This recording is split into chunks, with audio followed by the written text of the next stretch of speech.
Welcome to Jesus Unfiltered with Eddie Dee and Nicole. On this episode, we respond to two commenters' questions regarding personal collections and the origins of Halloween. And discern the nuances of doing all things for the glory of God. Now, Jesus Unfiltered with Eddie Dee and Nicole. What's up, everybody? It's your boy Eddie Dee. I'm Nicole. Welcome to another episode of Jesus Unfiltered. Grateful to be before you once again, giving you guys some truth. Hope that it's able to bless your souls, to give you more insight into the truth about who Jesus is, and just be able to do something in you.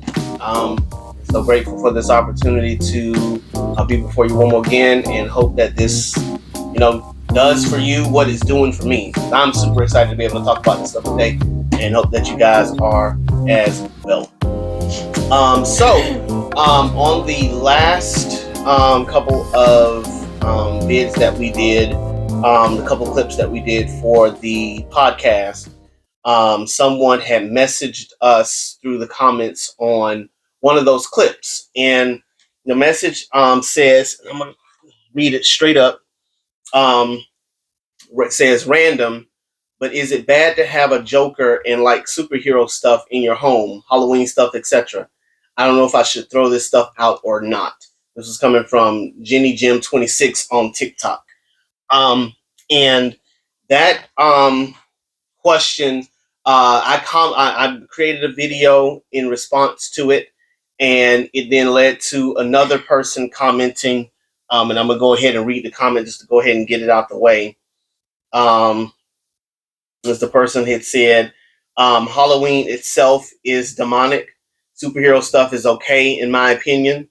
However, any Satanist or Wiccan will tell you Halloween celebrates evil, no God reverence at all. And that was coming from MVP_Smith on TikTok as well. And so I wanted to use this opportunity to talk about both of those, and kind of just go back and forth and see how we are feeling about what those questions and comments were addressing.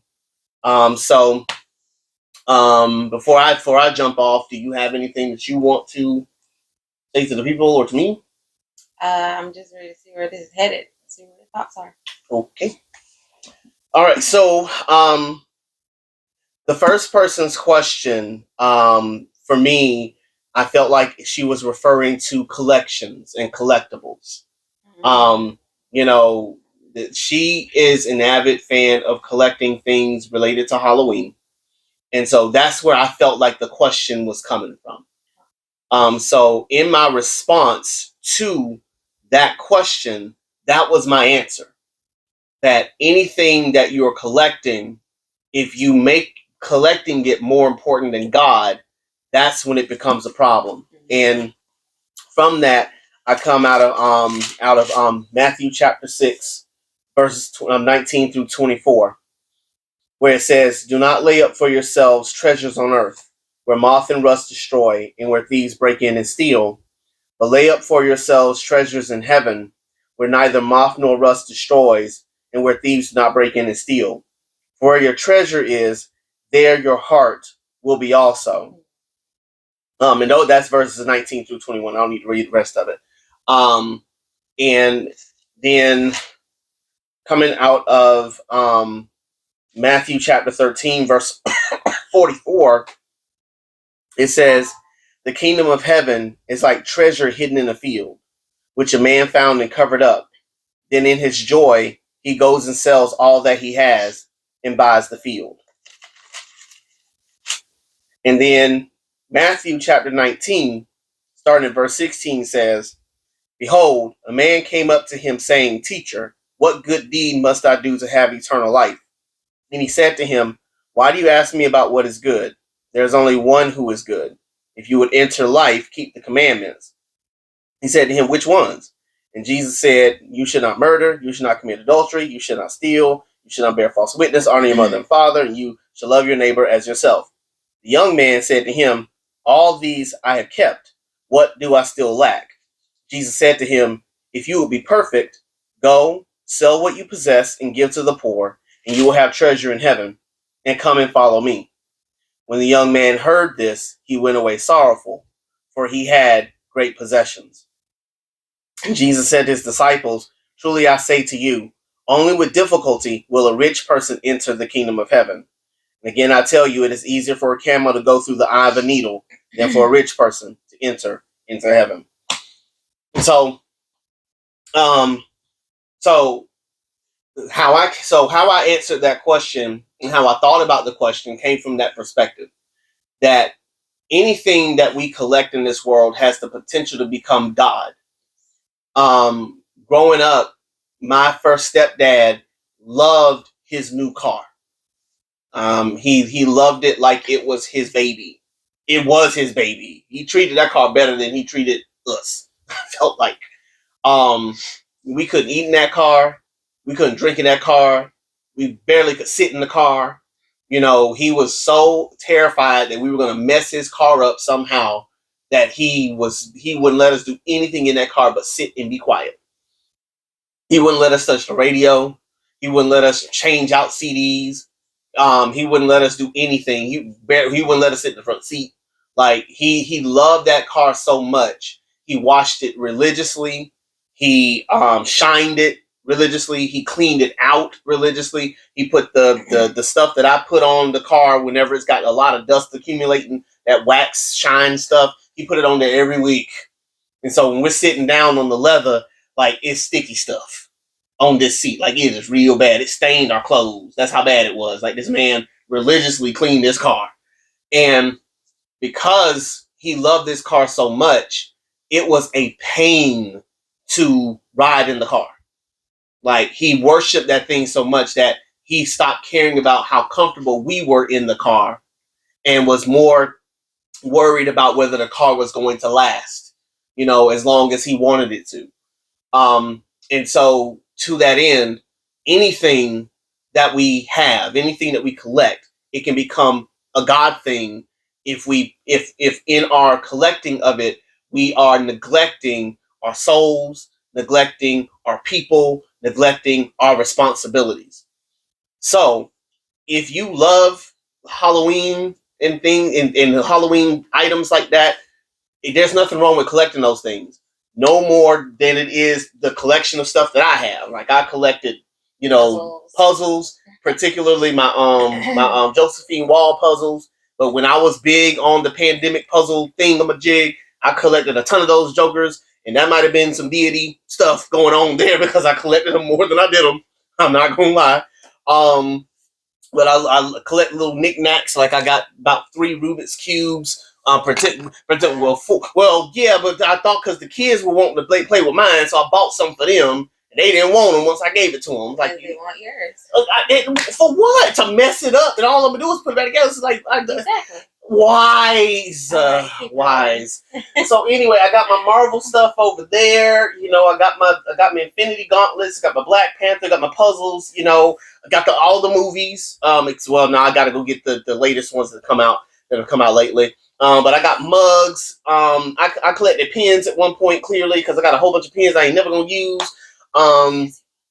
I'm just saying, you know, I started getting into a little bit of the Harry Potter stuff a little bit. So got a couple of puzzles there. Got the ones I wanted. Got your one sitting up there too.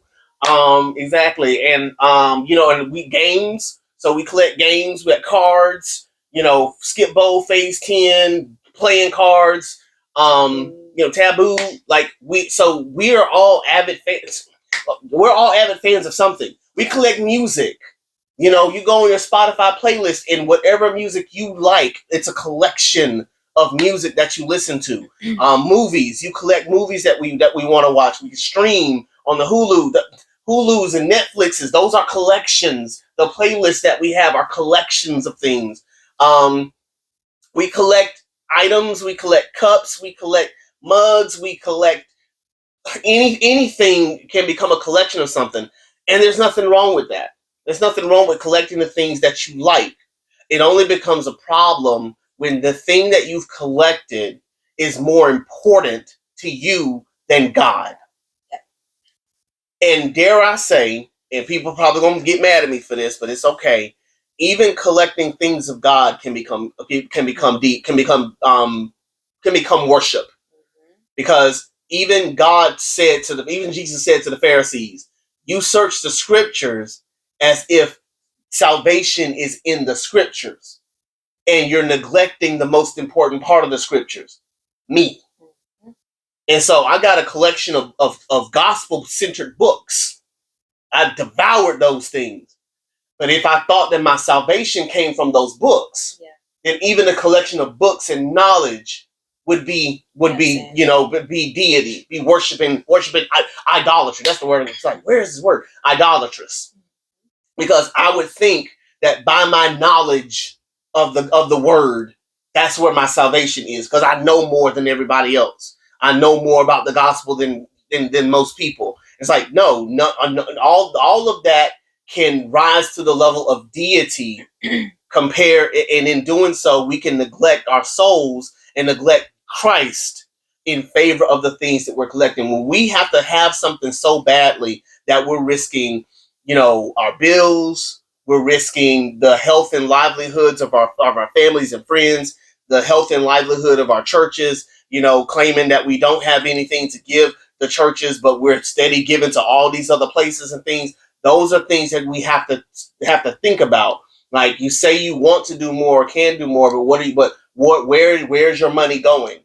And so anything, when you have to have it so badly that it rises to the level of deity, that's when that collection becomes problematic. Now, you got anything? I mean, not really. You saying it all. I told you I wasn't gonna be saying much this day because I feel like you're gonna say it all. But I mean, it's true. Like, whenever you like you said, there's nothing wrong with collecting things. Like, nothing wrong with getting things, wanting things, and like I even put that, I even put that category toward people. Like, when you start wanting to collect more people around you, what are you doing it for? So, like, that's where you really have to check yourself. And just like last week, I think it was last week when we talked about, or the week before when we talked about checking in with yourself. That's a time where you can do that. Check in with yourself. Okay, what am I doing and why am I doing it? And how is this lifting God up? How is this giving him praise? How is this worshiping him? How is this making my relationship with him grow? So no, I don't believe it's wrong with collecting things. Like you said, but when you start to put those things above everything else, and you don't think about other things, like, for example, with the puzzles, collecting so many but then not doing them, or just letting them sit there and then seeing something else and wanting it and getting it but then not doing anything with it. So you have to ask yourself the question, why am I doing what I'm doing? And how is this helping me? And sometimes just like we said before, God gives you that choice to do that, but what is it doing for your life? What is it doing for the people in your life? And I know that we ourselves have to have that thing in our life that's just ours, that's something that we can do to just get out of our headspace. Because I know me, when I come home, sometimes I just need to get out of my headspace. And so puzzles can be that thing for you to get out of your headspace. Whatever you collect, that can be something you use to get out of the headspace that you're in and enter into the new headspace that you have to enter into after leaving work or after leaving whatever you're leaving. So I get that. But when it comes to a point where you start to only look at that, only want to do that, you run to it for your not your salvation, but you run to it for peace, for your peace, your comfort. That's where you really need to start checking yourself and being like, okay, this is not my peace. This should not be the only thing that gives me comfort. It does. It's and like I said, it's fine if it gives you comfort, because God puts things down here on earth to enjoy and give us comfort and make us feel more peaceful. Yes. But if that becomes the thing that is that satisfaction for your peace, then that's a problem for me. It's a problem. If you go home and you have a family, but you don't want to be with your family because you're ready to get to whatever you're collecting, you're ready to get to whatever gives you peace, then that's when that becomes a problem. God is your peace. So you should be able to walk into it with peace already in you. I know sometimes that's hard because you may be coming out of a situation like when you worked at the prison, you know what I'm saying? You're coming out of something where you just need to just woosah. Okay, I need a minute. And I get that. But when, I don't know, it's just when you can't, I don't know, help me out. So for example, if you come home from a long day of work and you're in your car and you need to while out for a minute, like you turn on music. It may not be God's gospel music, but if it gives you an opportunity to or to cry or to breathe or whatever, so if you need a podcast to get your mind off of what was going on at work, or you want to just belt to the top of your lungs an R&B song that you knew from when you were a child, that's okay. Like, but if that's the only thing that will help you get out of your mind space every single time, that's when it becomes problematic. God gives us the things of this world to enjoy. All these things are great. All these things, and it doesn't have to be just the moments, the things to just to get out of head spaces. Listen, sometimes we collect experiences. We collect experiences. So we want to go to Wild Adventures. We want to go to the mall. We want to go to Tallahassee. We want to go to Atlanta. We want to go to the beach. We want to go. But you keep wanting to do those things as if those things are the thing that will bring you peace. You should have peace within yourself. So then what happens when you're not doing those things? Well, here's the thing.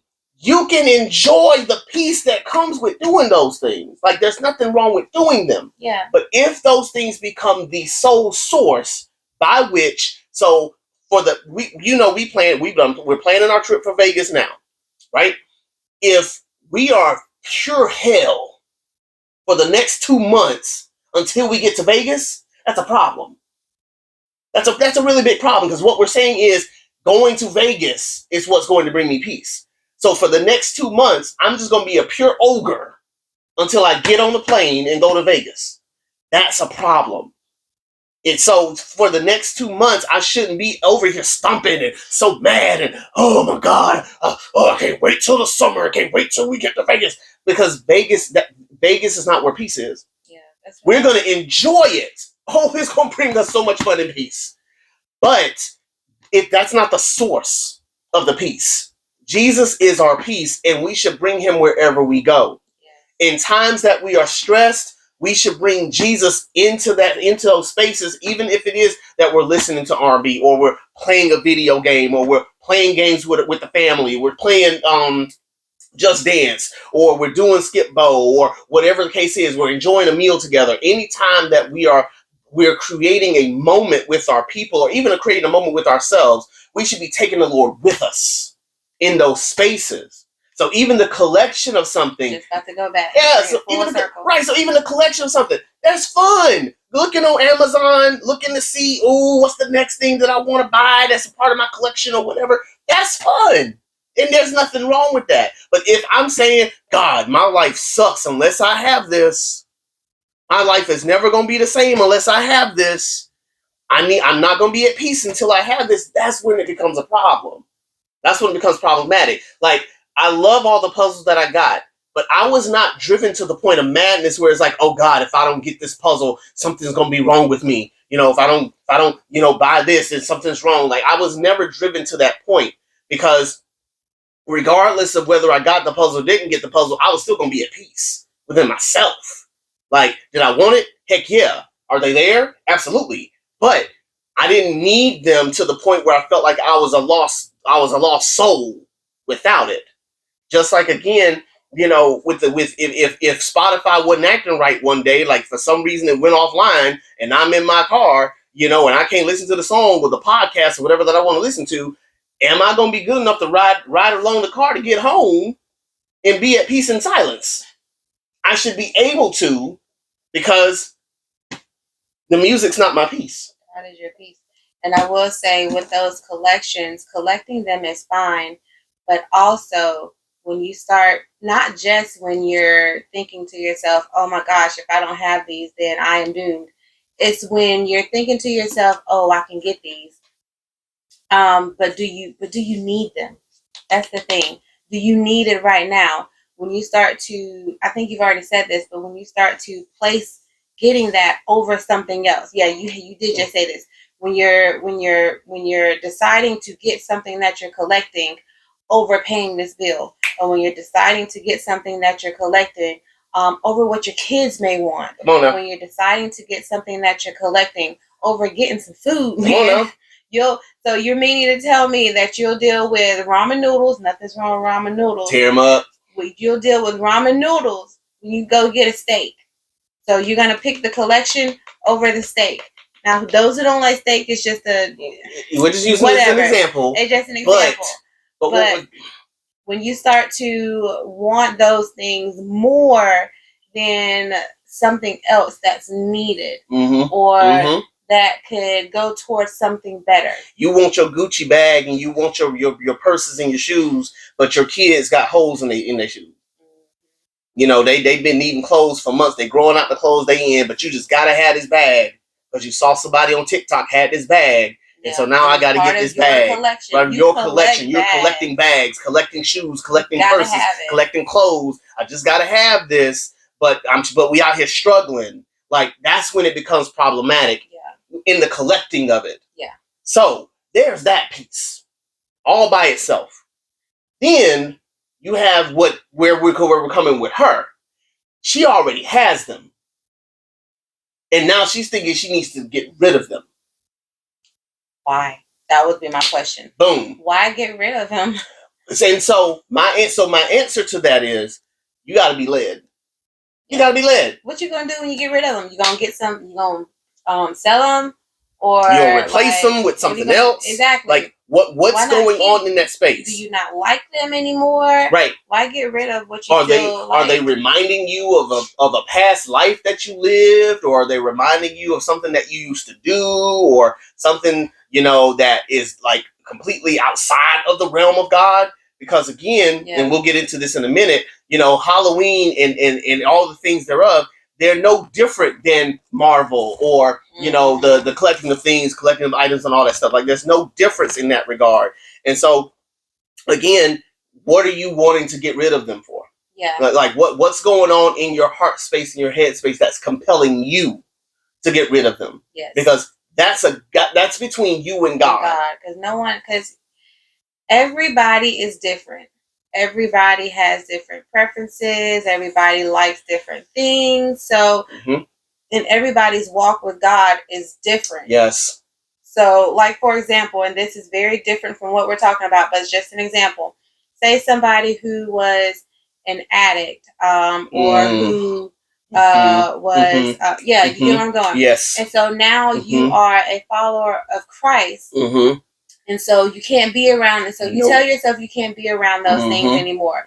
But someone else who is in your same position, they can be around it and it not bother them. Yes. Everybody's different. Yes. You can't be around it, but you can. And that's okay. That's okay. So it's your walk with God. So if you want to get rid of it for the reason that for God is telling you to do that for whatever reason, then that is your reason. That is your relationship with God. Nobody can take that from you. Right. But then too, you can't put that on somebody else. Exactly. And say you need to get rid of it because now you're saved and you have to your walk with God has to be. No, you can't tell somebody how their walk with God is going to be and what they need to do. That is all God and their relationship. And so that is so true. It is your relationship with God and what He is telling you to do. in your testimony. Mm-hmm. So I can't tell you not to get rid of it. Now, depending on what it is that we have, so like all the puzzles that you had, we got rid of a whole bunch of them. Mm-hmm. But the reason wasn't because I feel like the reason wasn't because you feel like you are sinning if you keep them because you got them at a time where, you were, I guess, spending so much on puzzles. That wasn't the reason. The reason was because we want more space. Mm-hmm. Mm-hmm. And so it really depends on what God is telling you and your personal walk with him. Yeah, and what you just said reminded me of something Paul said in 1 Corinthians chapter 10. He said, all things are lawful, but not all things are helpful. All things are lawful, but not all things build up. Let no one seek his own good, but the good of his neighbor. Eat whatever is sold in the meat market without raising any question on grounds of conscience. For the earth is the Lord's and the fullness thereof. If one of the unbelievers invites you to dinner and you are disposed to go, eat whatever is set before you without raising any question on the ground of conscience. But if someone says to you, this has been offered in sacrifice, then do not eat it for the sake of the one who informed you and for the sake of conscience. I do not mean by your conscience, but his. For why should my liberty be determined by someone else's conscience? If I partake with thankfulness, why am I denounced because of that for which I give thanks? So whether you eat or drink or whatever you do, do all for the glory of God. Give no offense to the Jews or to the Greeks or to the church of God, just as I try to please everyone in everything I do, not seeking my own advantage, but that of many they may be saved. And so what he was saying in that, to put it in our human language, I'm not going to say human language, in our modern language, is if I know that I can be around something, using your example, that another believer can't be around, if we're together, I'm not going to do what I know I can do in God for because I want to, knowing that it's going to hurt my brother's soul or hurt his conscience. Now, there are layers to that, because I see you kind of clammed up a little bit. There are layers to it. But it's a matter of having the conversation to understand and unpack. And so unless and until that conversation is had, we have to do what we have to do. But once they know, then there's layers to it. But what he's saying there is, I'm not going to allow my freedom to be an offense to you until we've had a conversation about it. But I'm also not going to shackle myself in your absence. So I'm going to be me and do me and be myself. And, if I'm being led by God to do what I do, and it's all above board, me and God are cool with it. It's all well and good. It's gospel centered. We ain't doing nothing out here all willy nilly. Then it's all good. But we're not going to try to do it in the face of like, I'm gonna do what I want to do. If that person's in our presence without explanation.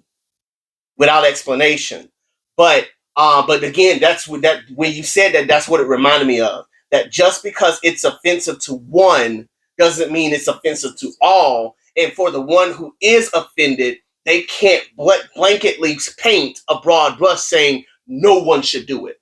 Because no, that's not the case. That's a personal thing between you and God. And everybody's walk with God is different because everybody's struggling with something different. And so what you're struggling with may not be a struggle for this person. Yeah. This person's struggle is not a struggle for that person. Yeah. Everybody's struggle is different. Everybody's victory is different. Everybody walks differently with God. And so we have to be mindful that just because I may be offended by something doesn't mean that everybody should not do it just because I'm offended by it. Because my offense is more about me and not about them. And far too often we have Christians who are personally offended by something because it's something they used to participate in, something they used to do, something they used to be a part of, that with them was offensive to God. We're not talking about outright sinning. We're talking about if someone's issue was gluttony, eating too much. So now they tell everybody, y'all should only eat 3 meals a day and only eat certain portions, because to eat more than that is a sin against God. No, that was a sin for you. That was a sin for you because you wanted to eat more than you wanted to have a relationship. Like, you put food above deity. That's not everybody's issue. That's not everybody's problem. So I can eat food with dessert and it not be problematic, but it may be problematic for somebody else. And so again, it's not to say I'm going to use my freedom and throw it in somebody's face, but that's not my sin. That's not my struggle. That's not what I war against. And so don't take your war and then blanket everybody with your war. That's between you and God. Yeah, I get it. I agree. I still believe, that even when, and this is kind of going off, so we're going to get back on track in a minute, but even when you have those times where one person may struggle with something and another person may not struggle with that thing, I still think that there should be some type of respect for what they are going through. Mm-hmm.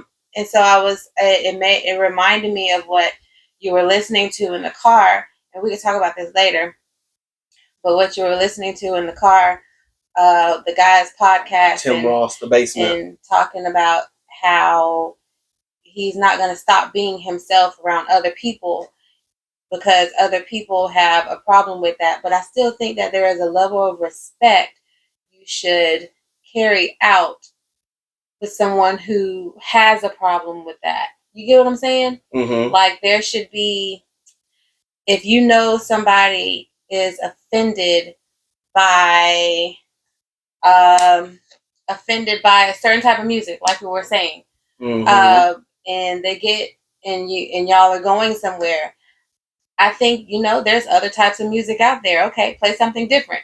I know, that's not the only kind of music that you listen to. So Mm-hmm. why listen to that type of music when that person is around, knowing that they kind of have a problem with it? I feel like that you can spark up a conversation to see where their head and heart space is, sure. But then I still also believe that some type of respect, Mm-hmm. Respect is maybe not the word I'm looking for. Don't know what word I'm looking for there, but thinking about what their feelings are, Mm-hmm. and not just because you want to be yourself whenever you want to be yourself and you don't care. Mm-hmm. You know what I'm saying? Yeah. And in Ross's defense, he was referring to the podcast and the type of people that he's trying to reach. And so he wasn't saying that he's going to be himself in every space. Because in that same podcast, going back about a few minutes earlier, he was saying, like, the person you see in the podcast is not the person that he's going to be in a pulpit. It's not going to be the same person that he's like, so it really depends on who he's around. So what you're saying is actually what he does.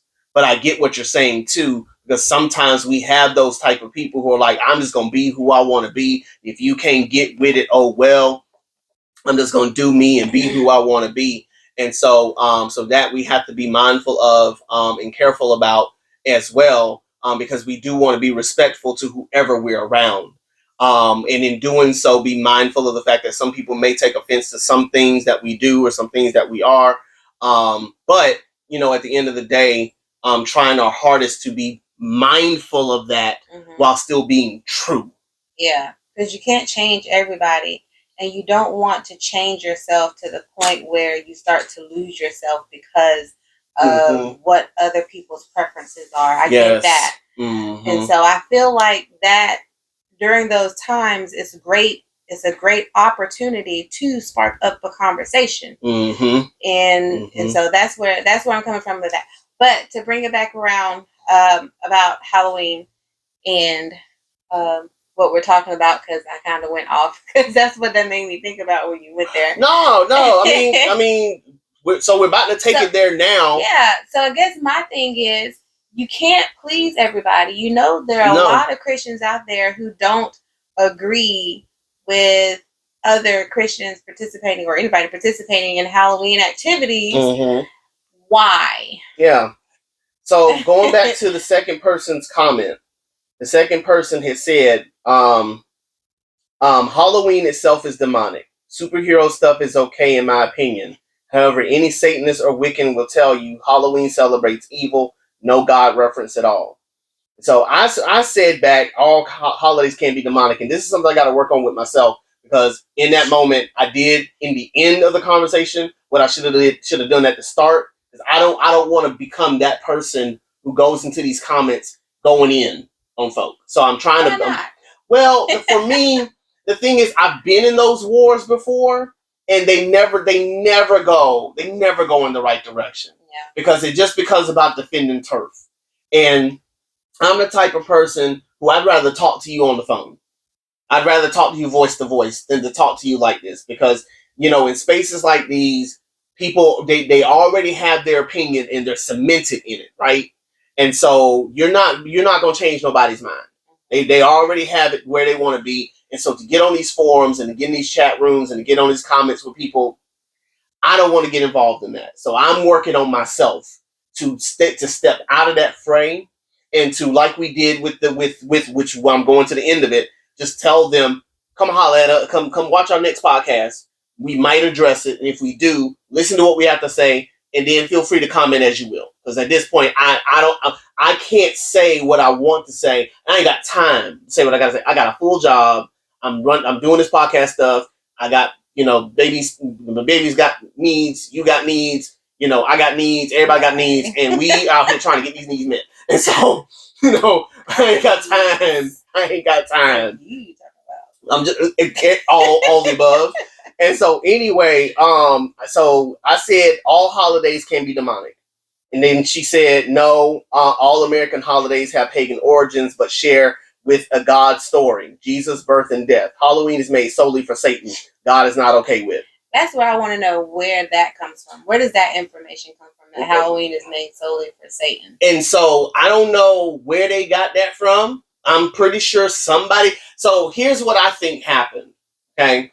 Somebody or somebodies decided that October 31st, the day where we wear masks and angels and demons and all this stuff, became the day that they want to do Satan stuff. Now, it's not to say that it happened around the same time that Halloween originated.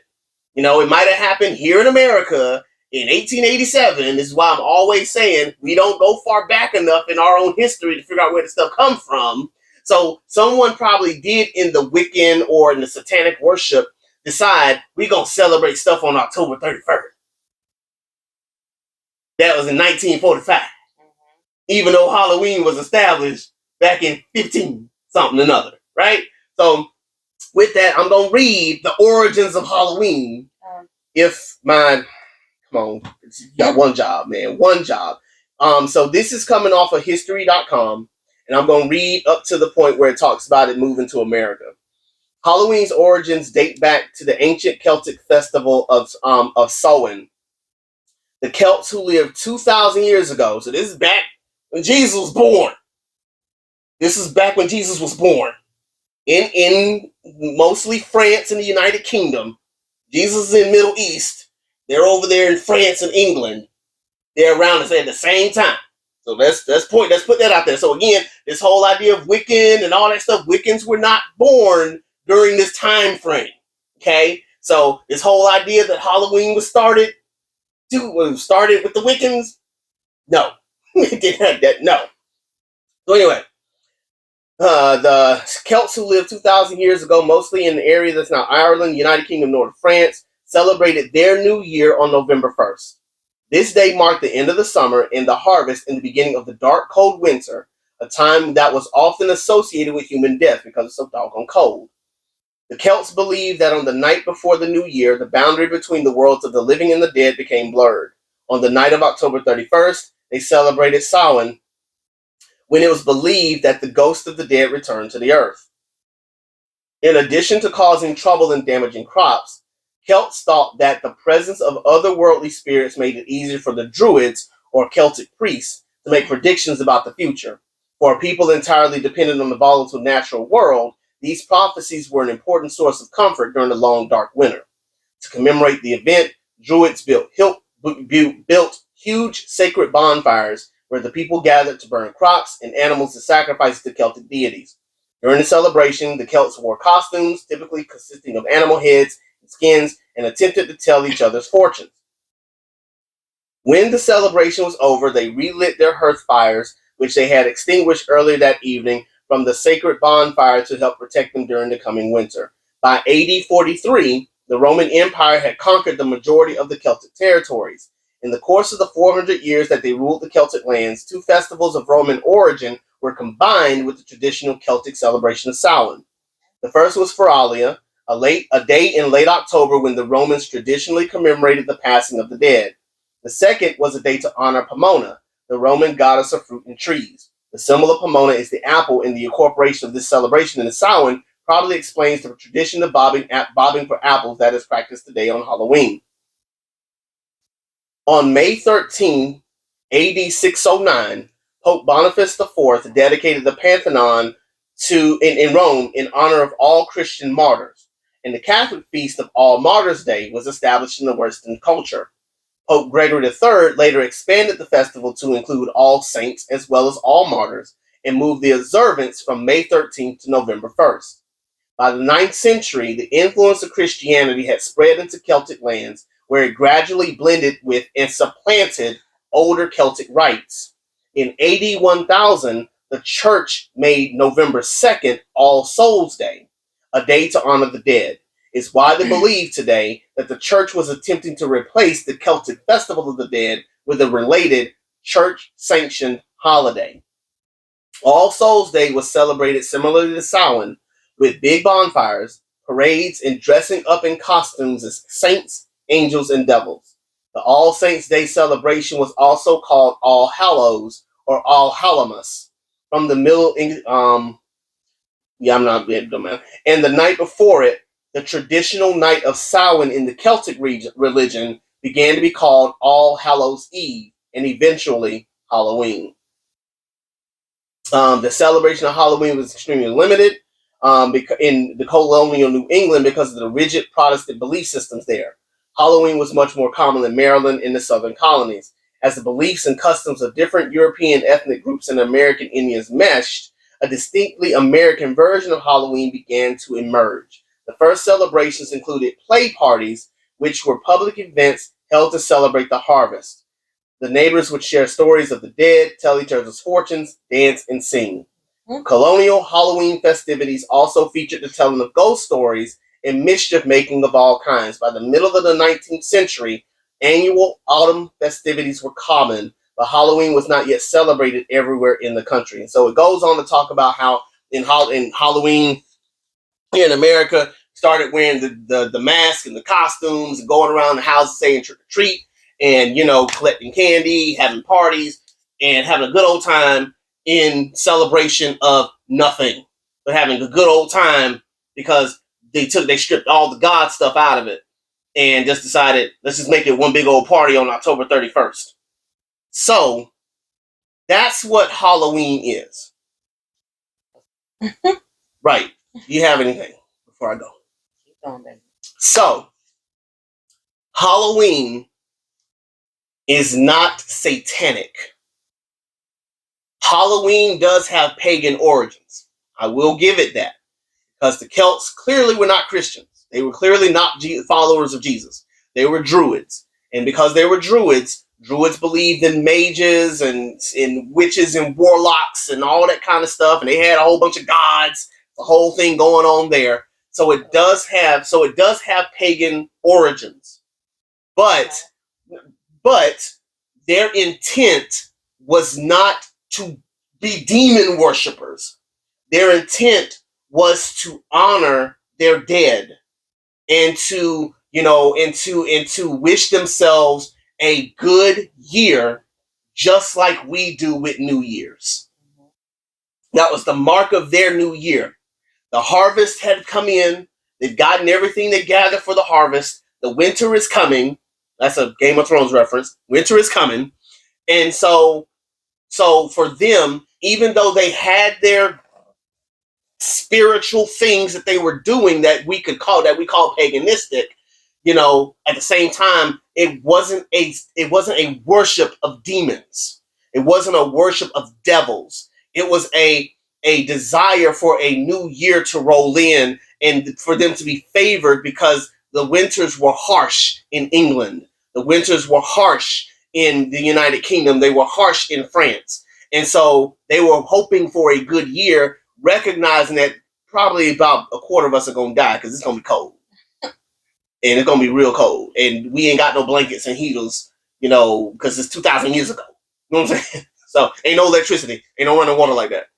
But even if it was, Eddie, and stop me if I'm not making sense or if I'm wrong, but even if it was, even if they were being demonic, why did we bring it over here?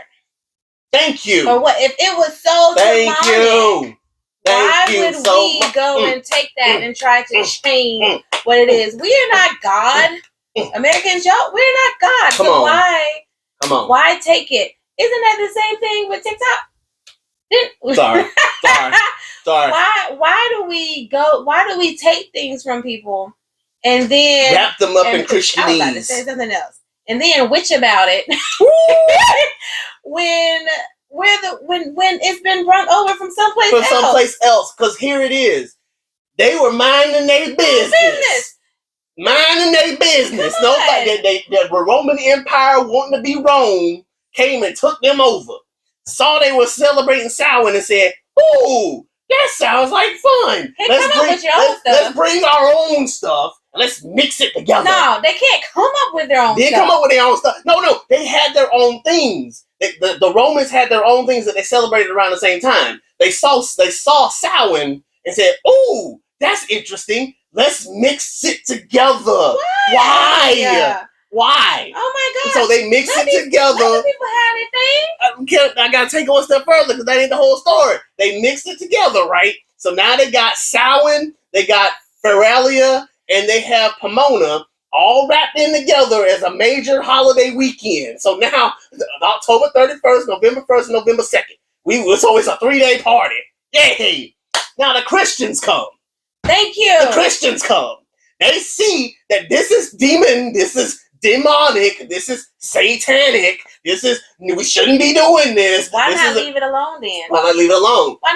No, what we gonna do is we gonna wrap it in Christian. We're gonna wrap it in Christianese. So now mind you, again, All Saints Day was on May. Was it May 17th or something? 13th? May 13th, yeah. Random day in May. Random day in May. But because we wanna get in with all the people, so we're gonna move it from May 13th to November 1st. And we're gonna keep everything that's there and just Christianese it. So now it's a 3-day party for the Christians. So now we got All Hallows Eve, October 31st, Halloween, November 1st, and which is All Saints Day. And then November 2nd, which is All Souls Day. So now we got a whole 3-day weekend that we've painted with Christian. If this holiday is so satanic, if this holiday is so demonic, if this holiday we shouldn't be worshiping, why did the Christians take it? Why? Why did the Christians take it? And then not only take it, but brought it with them to America. Thank you. They brought it with them to America. Mind you, the Reformation came around the 1500s and tried to do away with a lot of the stuff that the Roman Catholic Church was doing, including the worshiping of saints and stuff. Because they worship Mary, they worship all the saints and stuff. So they were trying to do away with all of that, and so they did away with that being a kind of a Christian holiday of sorts. But not everybody got rid of it. So for the ones who didn't, when they started colonizing the New World over here in America, they discovered America. When they finally discovered America, they brought that stuff with them. So now we're celebrating rather the Halloween in America now. So again, if it was so satanic, if it was so demonic, why did we Christianize it? Why did we Christianize it? But now, greedy. But now let's take it even one step further than that. Let's say that you're right, because it was founded off of pagan principles, right? What holiday ain't? Can we call a spade a spade? What holiday do you know that has anything to do with God? Really? Easter. bunnies, Christmas, presents, Thanksgiving, food, and electronics. Come on. What holiday do you know? Valentine's Day. Valentine's Day. Ain't got nothing to do with God. Come on now. Ain't got nothing to do with Jesus. Trying to wrap it up and call it agape love. You talking about eros. You talking about no agape. You feel me? So all I'm saying is, all these holidays, none of these holidays got anything to do with the Lord. As a matter of fact. While you're looking, go ahead. I didn't realize they were trying to move Halloween, even though Halloween still remains on October 31st. Mm-hmm. They're changing this to a National Trick or Treat Day, and it's every last Saturday in October. Whether it's the 31st. What are they trying to do to that? Here.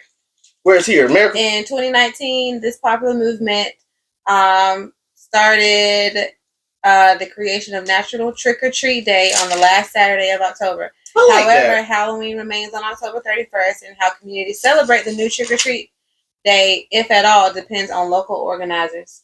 I like that. I like that though, because we're always saying, I wish Halloween Trick or Treat Day was on a weekend, or on a Friday where we don't have to go to work the next day, and you can have all your parties and your celebrations, your trick or treating and all that stuff on a day where you can relax. Yeah, you ain't got to worry about going to work next day. So that actually wouldn't be a bad idea. It's real new, so I guess that's why it hasn't really caught on like that. I would like that very much. Here it is. So Jesus goes up and he's transfigured, and Moses and Elijah show up next to him, and his disciples see this and they're like, "Oh, this is amazing! Oh my God!" Jesus comes down from the mountain. Verse 9, as they were coming down the mountain, Jesus commanded them, tell no one of the vision. Wait, hold up. No, hold on. Where is it? Oh, no, I'm sorry. Let me go back up. So, went up there, started shining like a light bulb. Moses and Elijah show up. It's a great day. The disciples are like, oh my God. Okay, here we go. Verse 4. Peter said to Jesus, Lord, it is good that we are here. If you wish, I will make 3 tents here. One for you, and one for Moses, and one for Elijah. He was still speaking when, behold, a bright cloud shadowed over them. And they said, wait.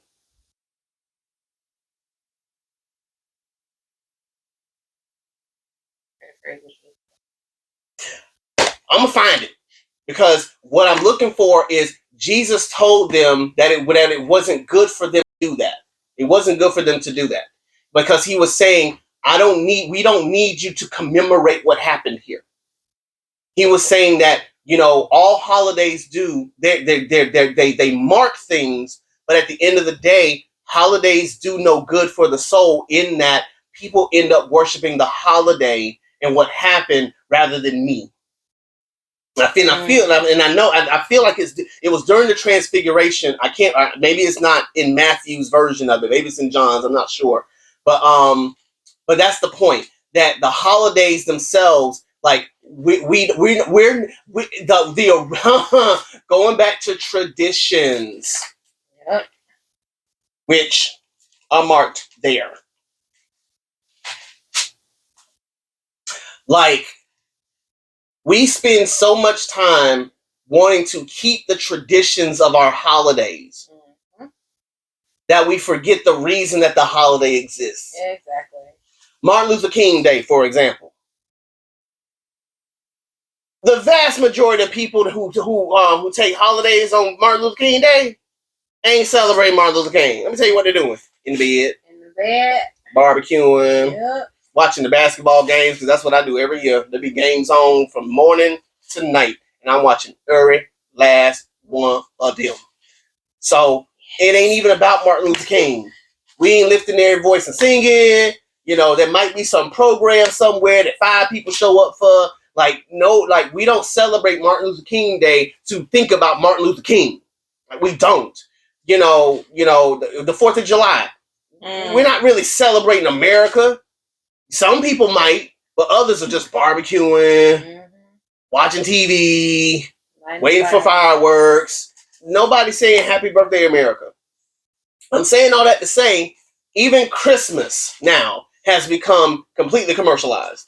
Mm-hmm. What it's supposed to be about, can we call a spade a spade? Ain't nobody thinking about Jesus Christmas morning. Ain't nobody thinking about Jesus the week before. Ain't nobody thinking about Jesus the month before. What we thinking about? What I'm going to get my wife, what I'm going to get my kids, what they going to get me, what I'm going to try to get my parents. Well, Allie be thinking about Jesus. I love it. Well, I'm She be grateful. asking me, am I going to bake a cake for Jesus' birthday? Well, that's what's up. So everybody's different, and I'm glad she built different. I'm glad, we built her different. But that God built her different through us. I'm going to give him the credit, because I don't get credit for that. That's one of them things where it's like, flesh and blood did not teach you this. Spirit of God gave that to you. Yeah. And so I'm saying that to say, holidays are man-made for whatever reason that they're brought up. Jesus never came in here and said, on every December 25th, celebrate me. No, celebrate me every day. It ain't even about the celebrating every day part. It's the fact that Jesus never said, on December 25th, celebrate me. We made that up. And we wrapped some other holiday with Jesus. Because when was Jesus born? We don't know. So who came up with December 25th? So to that end, no matter what the day is, it's stuff that we made up. We made these holidays up. Now what we choose to do with them is on us.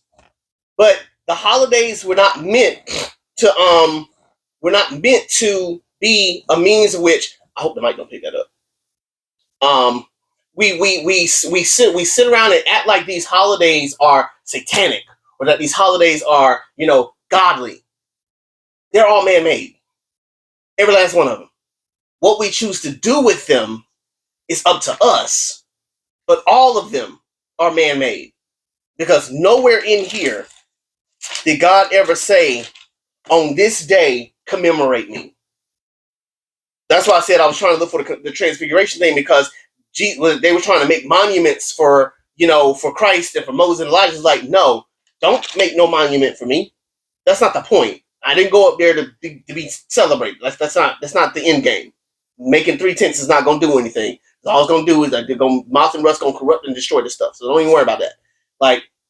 And so that's why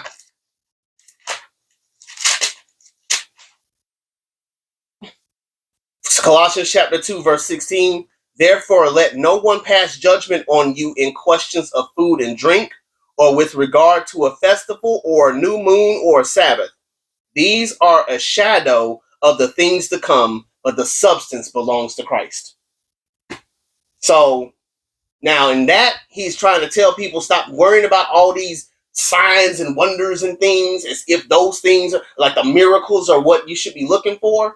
But in that within that context is embedded a message that we got to be mindful of. Just because somebody decides to celebrate Halloween does not make them demonistic.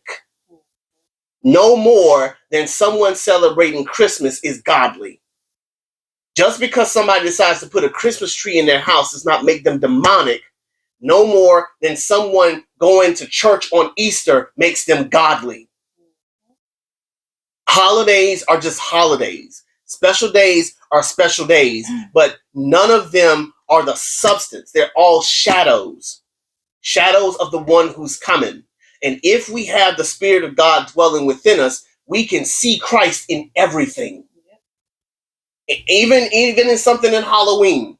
If you really boil it down to what it originally was and all that kind of stuff and blah, blah, blah, you can see God in that. They may not have been originating with the God of Abraham, Isaac, and Jacob, but we can see the God in that. We can see the God in being grateful for our dead. Being sad and sorrowful for our dead. Putting on a mask and playing dress up and playing, pretending to be things that we either wish we were or, happy to be. I would love to put on a Power Ranger costume. Live out my childhood dreams. You know what I'm saying? But there's nothing wrong with that. There's nothing wrong with that. Now, if I'm wearing my Power Ranger costume and I'm out here trying to fight crime in the middle of, the summer, might be a problem. Might need to go get me checked. But, even again, even in that, if it rolls up to where we're worshiping that thing, that's when it becomes a problem. But allowing your kids to go trick or treat because the neighborhood's trick or treating is not an invitation of spirits. It's an activity, much like any other activity that we participate in. Because, like Paul said, there is no other God. So if you're in the Lord, you're covered. Now, I'm not saying to go whip out a Ouija board and start praying to some demonic spirits. If you're doing that, we need to have a conversation. But if you're out dancing the Thriller, I think you're going to be all right. What do you say to those who do whip out, or what do you say to those who may go to, what do you call those people? Cosplay? Yeah. Comic-Con? Or whip out a board and just have fun with it. What do you say to Listen, there are some things that I would not mess with. There are some things that I wouldn't mess with. And that's one of them. Because you don't know what you're entertaining. One of the people in the book of Acts, I can't remember who it was, man thought that he could get the Holy Ghost just by, he was a soothsayer, and so he was going around reading people's fortunes and stuff. He saw, I think it was Paul and somebody else, Paul and either Silas or Paul and Barnabas. I can't remember who it was, but he was like, "Oh, I like what they're doing because they were casting out demons." Paul, they were out there doing the thing. He was like, "I like that. I want that. Gotta have that." So he decides, I'm gonna get me some Holy Ghost, and I'm gonna try to cast out some demons too. So he goes and he tries to do this whole thing, and the demons bowed up against him, and they said, "We know Jesus. We know Paul. Who are you?" And they attacked that man senseless. Don't be entertaining stuff you ain't ready for. You want to whip out a Ouija board? You do that if you want to. I'm not talking to you, I'm talking to them. You whip out a Ouija board if you want to. You don't know what you're entertaining. Because spirits are real. Can you say the same thing for trick-or-treating? Going out? So here's my thing. I don't think we're entertaining demons by trick-or-treating no more than we entertain demons watching TikTok. Like, I think it's a different thing when you're calling upon the name of such and such. That's a whole different thing to me than knocking on somebody's door asking for candy. So it's to me, it's comparing apples to oranges. Like, if I'm out here saying in the name of Beelzebub or whatever, give me candy. Like, that's we having a whole different conversation. Like, if the people knock on the door and they be like, "Okay, I need you to give me a drop of blood, and you need to say, Candyman 5 times." Like, you start entertaining stuff. I don't know. You finna go to the next door. You're doing too much. So for me, I would tell them, you don't know what you're messing with. That's why I know myself, I'm not about to try to cast out demons. That is not the lane that God put me in. That is not my role. If somebody ever asked me to be in a prayer circle, no. Because that's not my lane. That's not my role. I'm not one for putting hands on people. Because you don't know what spirits jump from one thing to the next. So I'm not about that life. I know what my place is. My place is in the knowledge and the preaching and teaching. Like, that's where I'm at. Like, I'm not going down that rabbit hole. I'm not equipped. I don't think that's the lane that God has for me. I'm just saying, that's how I feel about it. But if you are, you need to know what you're getting yourself into, and you need to be prayed up for that. And so that's why I say to someone who wants to play with a Ouija board, play with it if you want to.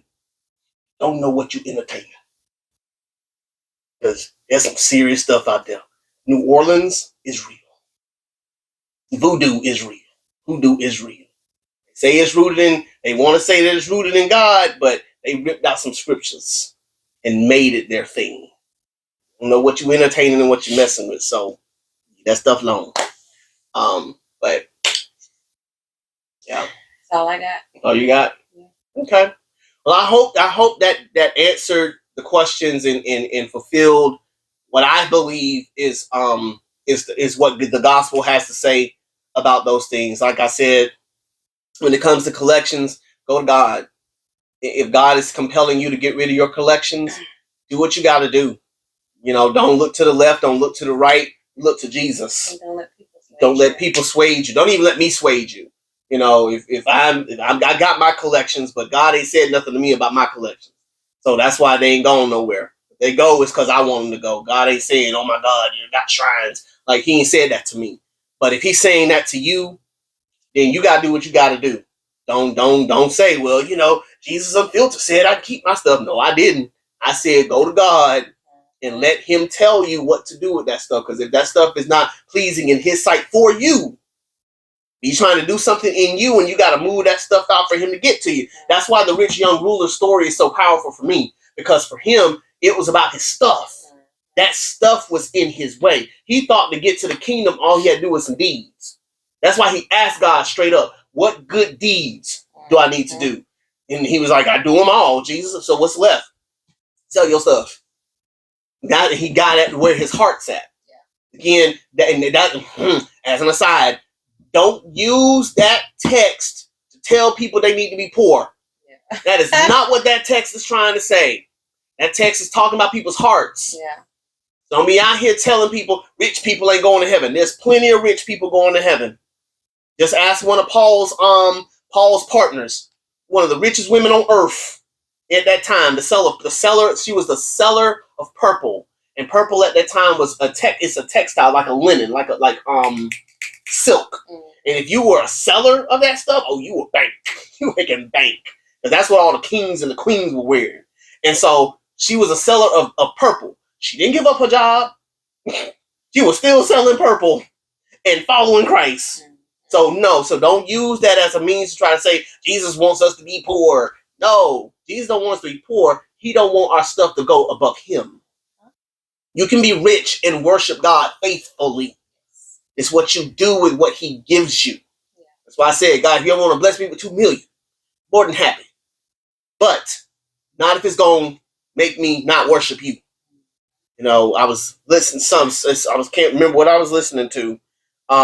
But it was saying something to the effect of the same thing. Like you can have everything in the world, but if you don't have God, then it's meaningless. It's purposeless.